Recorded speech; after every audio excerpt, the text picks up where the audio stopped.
What are some of the things that make you happy?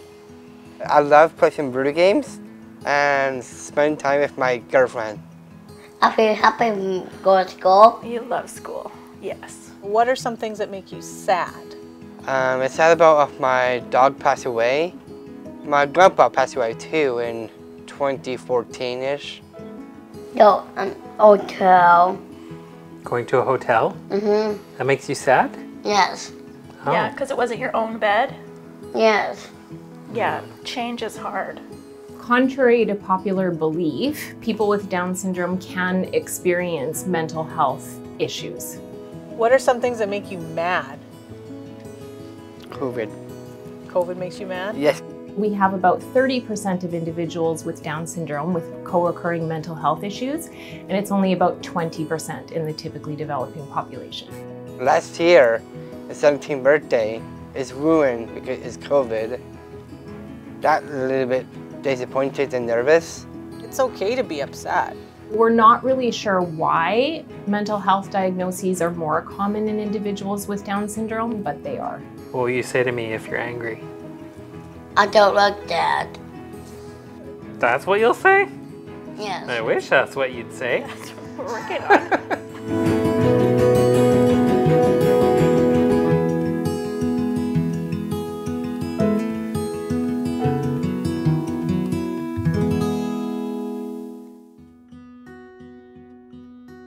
I'm Dr. Susan Fawcett, and I'm the Director of Therapy, Behavior, and Family Support at the Down Syndrome Resource Foundation. When a person has Down syndrome, the mental health diagnosis can be tricky to make. There are often symptoms that happen in typically developing individuals that are less common in people with Down syndrome. So if we take depression as an example, a lot of people who are typically developing will say that they have a sense of worthlessness, whereas because of cognitive and language constraints, a person with Down syndrome is not likely to say that, even if they feel that way, but they are more likely to have increased irritability or not wanting to participate in things that they particularly enjoyed before. My name is Waddingham. I am 18. Aaron is, well, he's a funny guy. He likes to use humor. And there's a lot of emotions that Aaron doesn't talk about, other than the happy ones. And even including when he's in pain, that's something he doesn't talk about either. I would say most of Aaron's mental health struggles have been associated with school. When school was not going well, Aaron would be reluctant to go to school. When he wasn't understood well, I think that caused problems for him. I think Aaron, even though he didn't express it, was really stressed out. COVID certainly caused a lot of stress and anxiety over this past year. I'd never seen Aaron so angry before, and because Aaron was unable to go to school, I think Aaron was really stressed out, and there's a lot in his world that he was not in any kind of control in. I think he was lonely too, but I didn't really know how to express how that felt. So he was mad all the time at everything, and that was really hard. We also find that for adults and teens with Down syndrome, phobias are more common. So these are specific fears about things like dogs or needles or thunder and lightning, and those happen quite often. My name is Becca. I'm 17. So Becca has several official mental health diagnoses. The first one she got was OCD. That was when she was only 3 or 4, I think. She used to pull out every book off of her bookcase, and she would like lay them out in a tile pattern. She would line up her socks in a straight line. She had little people figurines, and she would put those in a straight line. And if you moved them, you would be in big trouble, but she would spend hours just lining things up. These days, Becca is equal parts charming and challenging. Most recently, she was diagnosed with autism when she was 14. Mm-hmm. She seems to often have preconditions in her mind that have to be met before she can do something, and it even will stop her from doing something she wants to do. I can think of a time when our plan was to go to a movie, and she really wanted to go to the movie. She was excited about it, but when it came time to go, she didn't want to get off the couch and put her shoes on and get in the car. When we finally had to say, well, we can't go to the movie now, she was really upset that her exciting day out had been canceled, but she just couldn't get herself over the hump of what needed to be done in order to get to the movie. Yeah, she gets a little stuck. Most of it involves her being in control somehow. So anytime she feels like she has no choices, or like we're telling her what to do, or even like the world is telling her what to do. You must wear your seatbelt, or you have to brush your teeth, or it's time to go to the toilet. All of those demands really, really stress her out. When Becca's in the midst of a mental health struggle, she becomes uncooperative to the extreme, will not do anything that's not her idea. And there's no force on heaven or earth that can change that. Mm-hmm. It's just a level of like relentlessness that is unbelievable. Lots of yelling, screaming, growling, like animal grunting noises over and over and over and over again, and refusing to move. Then we feel more frustrated and like we need to control her more. The more she feels controlled, then the worse it is. So it's really hard and it's frustrating on both our parts, you know, for us and for her. The other things that are more common in Down syndrome, which are not exactly, they're not mental health diagnoses, but they are of concern, and that is the tendency to become enmeshed in fantasy worlds and having low self-esteem issues. Well, she's now 17. She's typical in a lot of ways, I think, for someone who's 17. Like, she's got a bit of attitude, she's got a great sense of humor. As she's become an older teenager, she's become more withdrawn. Like, she's much happier to just go and do her own thing. A couple years ago, I think we've noticed some changes in her behavior, and that her mental health may not be, you know, where we'd like it to be. I mean, we're not health professionals, but we see perseverative behavior. Looping, obsessing over certain things. Yeah. And her favorite game is still to pretend to be a teacher, but in her mind that's really just sorting papers and making lists. Each book and paper and other paper and other paper all correspond to one of the imaginary students.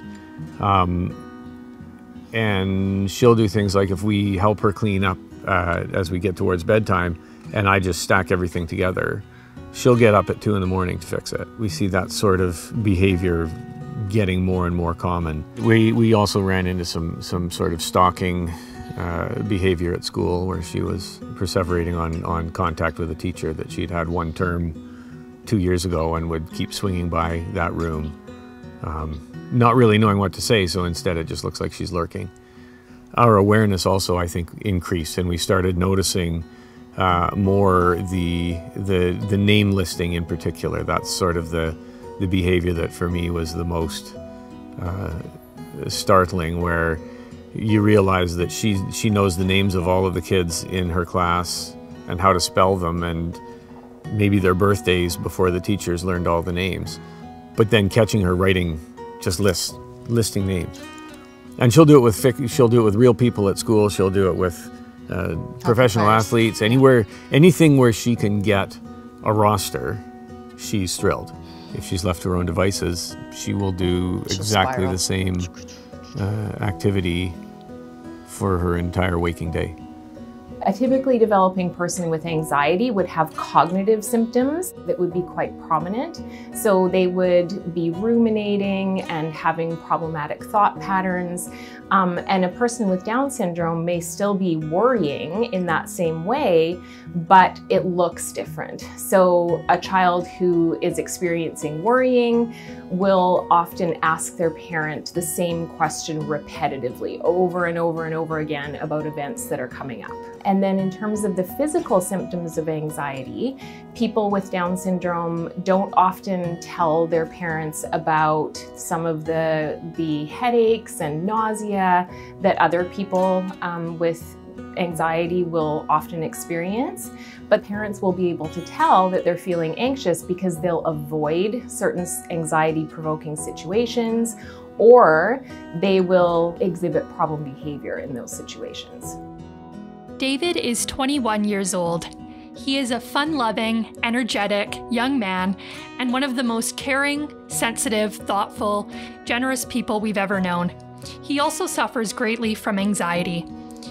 It all started around the age of 15 when two issues began to emerge. It's hard to tell which came first, David's debilitating stomach problems or his growing anxiety. Likely, they both contributed and mutually reinforced one another.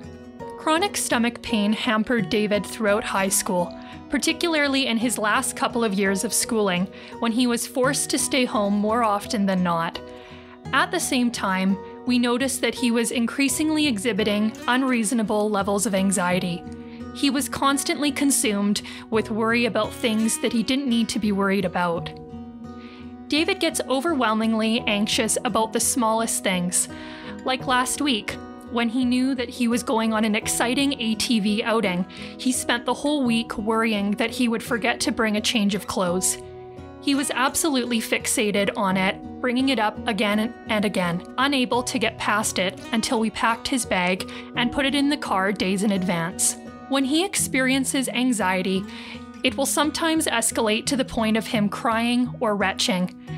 He will at times fixate on present concerns or fears and will repeatedly bring them up or try to soothe himself with self-talk. David's anxiety is not debilitating. He can function through it, and a lot of this personal growth is attributed to his therapist at the Down Syndrome Resource Foundation. Our family continues to do all we can to support David through any mental health struggles that he may face. We are incredibly grateful to DSRF for their continual guidance and support towards David's overall mental wellness. I mean, mental health is a tricky one. There's no test to see if somebody is depressed or if they're anxious or if they're obsessive.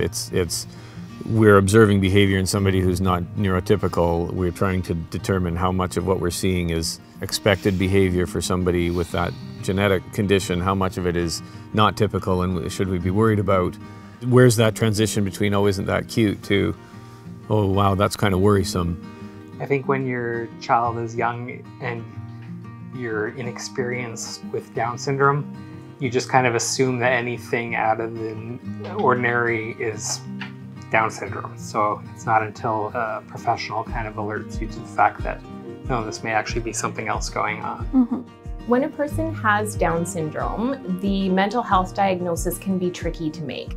Diagnostic overshadowing is when a medical professional or another health professional attributes symptoms that a person with Down syndrome is experiencing to the Down syndrome itself. And this happens quite frequently with behavioral and mental health issues. And it's a problem because if the diagnosis is not made, then some of these issues may go untreated or they may not be treated for a long time. And we know that treating things early, being preventative, providing early intervention are the best ways to go with mental health issues. I would say that Becca's mental health issues, just trying to get her to do the things she needs to do, as well as, trying to get her to sleep at night, which is a huge, huge problem for her, causes us far more stress and difficulty than her diagnosis of Down syndrome ever has. I'd say Erin's mental health impacts my mental health a lot. I don't like to see him unhappy or in any kind of pain. What I struggle with is how it stresses her out. I really find that hard. I think, like any parent, you want your children to be happy.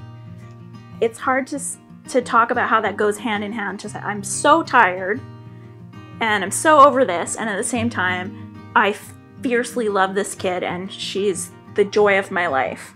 It's a lot of emotional extremes, so that's that it just, yeah, kind of all consuming. If concerned about mental health, the first thing parents should do is definitely check out physical reasons first. So going to the doctor, because lots of physical symptoms may cause mental health or behavioral mood changes. Are their sleep patterns different? Is their diet different? Have they changed their exercise patterns? Any big change in routine can result in behavioral or mental health changes as well. Once you've ruled out physical health concerns, you definitely want to seek out mental health support right away. CBT, or cognitive behavior therapy, is a really common approach to dealing with many mental health diagnoses, such as anxiety and depression. The goal is to change the cognitive patterns, so the C, and your behaviors, the B, in order to make you feel better. So the overarching goal is to help you feel less sad or less anxious and get your life back on track. I think some of the strategies that have been most helpful is like the zones of regulation, right? Like just beginning there, learning to identify feelings, learning to not only name it, but to feel it and to understand it, and then to be able to attach a color to it to help. And then for us, we've been using the same colors and so on. So common language, I think that's really helped. Medications for anxiety and depression definitely can work in people with Down syndrome.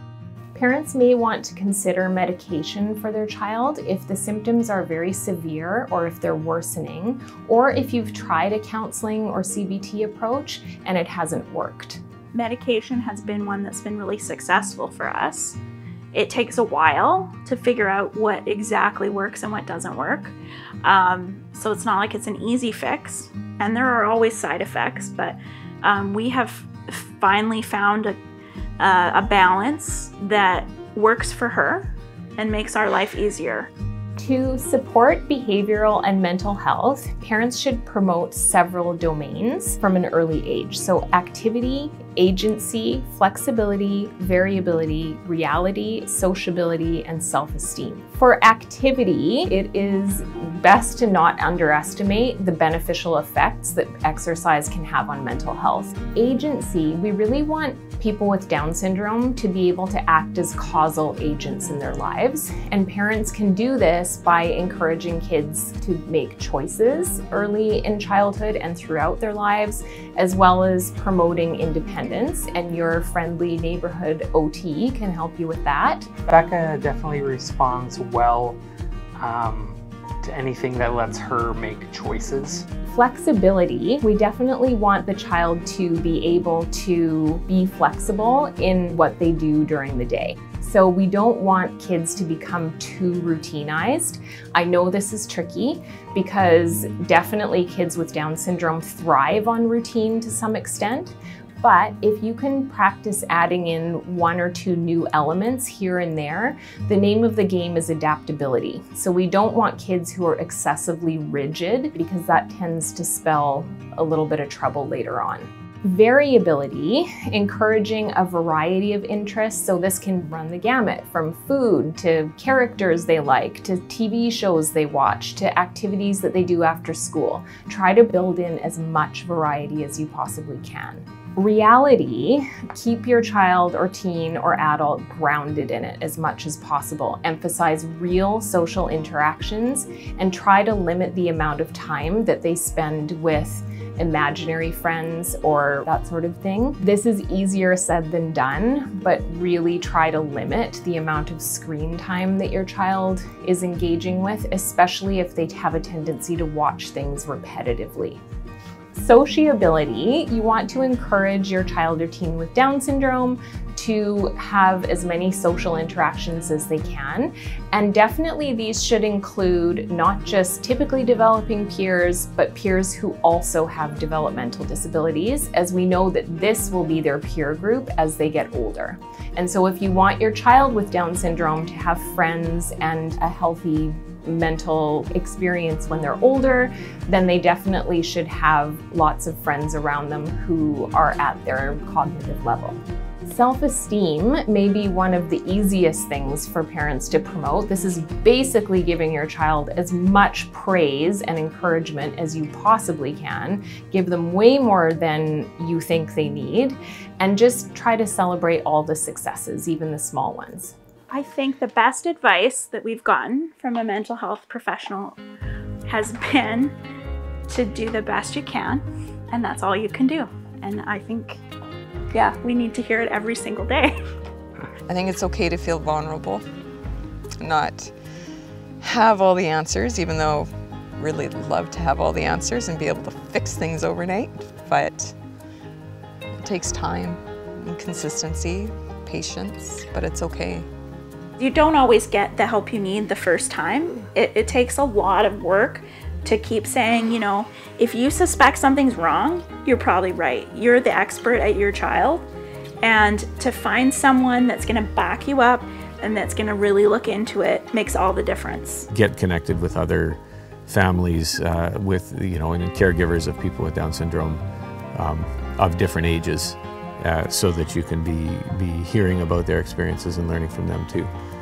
And being aware of resources that are out there, like the DSRF, the Child Development Center. They provided us a lot of support when Katie was younger too. There is help out there.